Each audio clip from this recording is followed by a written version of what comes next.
Hi friends, எல்லாம் சௌக்கியமாக இருக்கீங்கன்னு நினைக்கிறேன். நானும் சௌக்கியமாக இருக்கிறேன். இன்னைக்கு என்னங்க நம்ம மார்க்கெட்டு, இந்த கிரிப்டோ கரன்சி மார்க்கெட்டு பயங்கரமாக ஒன்றுமே இப்போ புரிய மாட்டேங்குது. கம்ப்ளீட்டாக நின்று போயிருக்கு மார்க்கெட்டு. கடந்த 3 நாளாகவே அப்படியே நின்று போச்சு. என்ன பண்ணுறது ஒன்றுமே புரிய மாட்டேங்குது.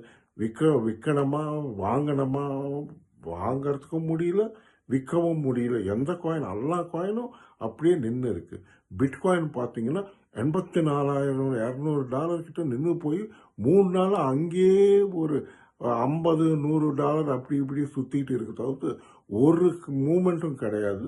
இந்த டைமில் மார்க்கெட்டில் என்ன பண்ண முடியும் ஒன்றும் புரியல. கொஞ்சம் திங்கக்கிழமை அன்னைக்கு நான் ஃபுல் வீடியோ உங்களுக்கு வைக்கிறேன். பாருங்கள், விவரமாக இருக்கிற ப்ராப்ளம்ஸ் எல்லாம் சொல்கிறேன் உங்களுக்கு, பார்த்துக்கங்க. ஓகே ஃப்ரெண்ட்ஸ், இந்த வீடியோ பிடிச்சிருந்தா நல்லா லைக்ஸ் வைங்க, நல்லா ஷேர் பண்ணுங்கள், நல்லா சப்ஸ்கிரைப் பண்ணுங்கள். பாய்.